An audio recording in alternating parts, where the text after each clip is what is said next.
This is from Pantilla in the day, Mbanirizaako natera abalungi bange mwena abagyekomerako yesa mujye bali gyonna gye mutuusako engalo eyo gye musinziira agagenda mu maaso ge g'omukulu amanyiddwa nga Will Smith ng'ono muzannyi wa sinema okuvaayo bw'atyo n'agenda mu maaso okuba nga ate akola ki awattula omuzannyi wa katemba oluyi amanyiddwa nga Chris Rock yesa era nga munange ono ekimukubiza si kirala kugenda mu maaso okuba nga ate akola katemba nga yeetooloolera ku mukyala w'omukulu ono omukulu asituse bulungi nnyo n'agenda mu maaso okuba nga ate amusalako pacha oluyiru lenyini super lubalula kakati no bannayuganda bangi kino kigenze maaso kubanga ate munange kibakwatako era ne bakifuula ekyokubanga ate muna ekisekererwa era nga yo omukyala amanyiddwa nga kapakati adduseza mbwana agenda maaso kubanga ate yeyambisa ekifaananyi eky'omukulu amanyiddwa nga Will Smith ng'akuba oli oluyi n'ategeeza nti kakati nange mu bunnambiro nja kubanga ate nkola ekintu ekifaanako weekitwe waawo bo social media in-laws bamutegeezezza nti gweffe tulina okuba nga tetukukuba olw'ensonga nti otukunamira n'otukuba ebisira ntolina buyinza butukuba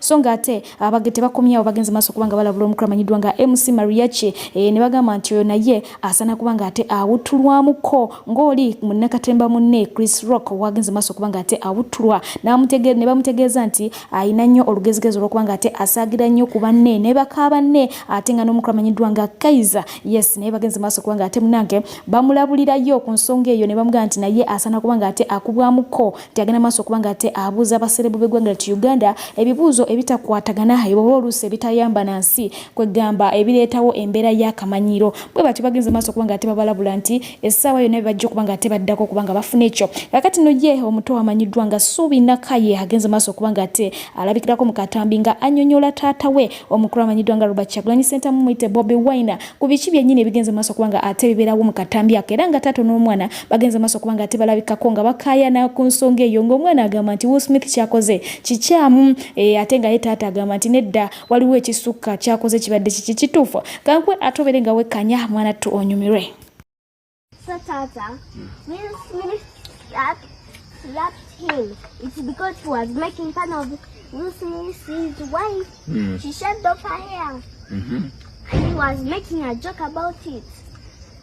And she's very sick. She has a condition that makes her shave off her hair.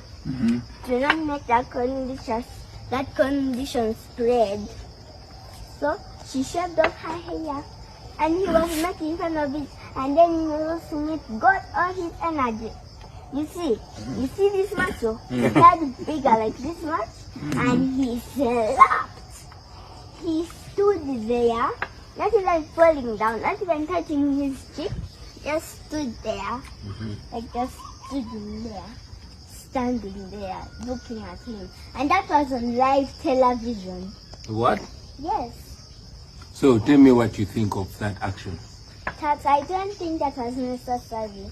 They should have just told that, but the producers, he goes, they tell him to stop that, and then he picks up another joke. But that's not necessary.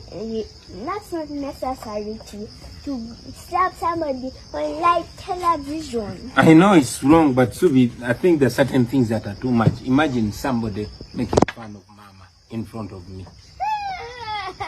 That person will be dead already. Now, would you blame Will Smith for smacking this guy? No, never. But would Not you? a single thing. But at the same time, would you want your dad to be the one going around beating people? Never. So you see, now which side are you? But Taata, I know it was a good thing. He was making fun of his wife. It was good to just slap him, but not on live television. I think that's where we agree now. Maybe in a meeting, but not on live television. Why not on live television? Taata, his mother would have come and saw it and beat him. So you think it's only people's mothers that beat?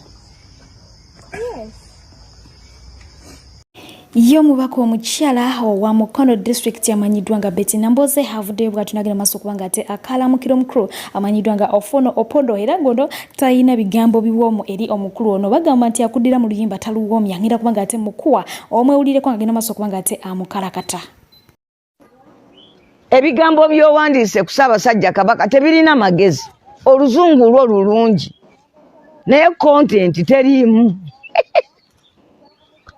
kati nze asula kumu ku kyalo naawe onswaza ate gwe n'ofoono laba bw'oba olina ekintu ky'oyagala kiwulirwa olina kujja wano n'okiŋŋamba nze mubakawo nange nkooyo okuwoza emisango gyo gyozza buli mulundi kankubuulire watta omuntu wali ku Buganda Road walina essimu walina manya episito ng'oyita nayo n'ogenda wali ku Buganda Road Primary School oba kutwala mwana wo okusoma n'ofuluma mu ssomero n'ogamba nti walaba omuvubuka ng'abba kamera okuva ku mmotoka y'omuntu omulala n'okwata emmundu n'omukuba n'omutta mu buli ngeri okujjako ng'ofudde kati ogwo omusango ogenda kuguwoza ensinga ekyuse watta omuntu era ffe ne twewozaako bannange mumuleke eyo ofoono waffe n'ovaawo n'okkirira wali mu supamaketi y'abendi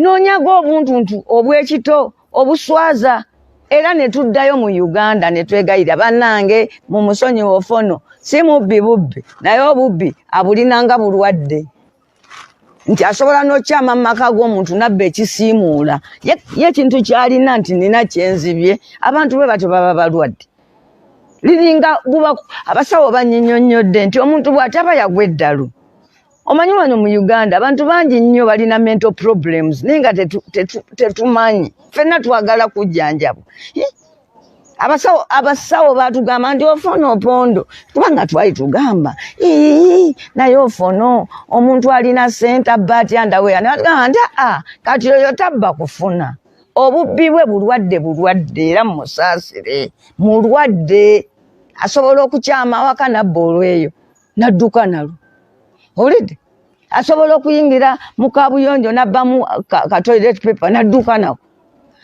kati ngaawo mbu yabba akapeeni mbu yabba akatabo mbu yabba simanyi akandaweya temukuba muntu waffe aliko bubeezi kizibu kati ebyo twamuwolereza nze wano emukono ndi ku buzibu nina omutuuze wange ofoonopondo abamuguza omwenge batukesa agamba ffe tukooye tugenda waffe nagamba ndi musibire mu bbaala bwe munaasanga nywedde enkya mubale era nze ne bwe mwandabaawo nga nwana nnyo okuleeta etteeka ly'omwenge ofoonopondo y'omu ku batuuze bange be nali ndowoozaako ngamba munnange azaala ekibi akiwongerera nange nina opondo wange anywa omwenge n'agamba bamusibire ne mu bbaala omusajja eyali omulungi mu feesi agitomeza wano agitomeza wali kwegamba nga bambi kakati omuntu atalina na busobozi bwa kwekulembera nga tolina busobozi bwa kwekulembera ne weteekerawo nti wano siitawo wano nkoma wano kano sikabba kano nkola bwenti omusajja bw'akula azimba gwe kati ebyo byonna tolina busobozi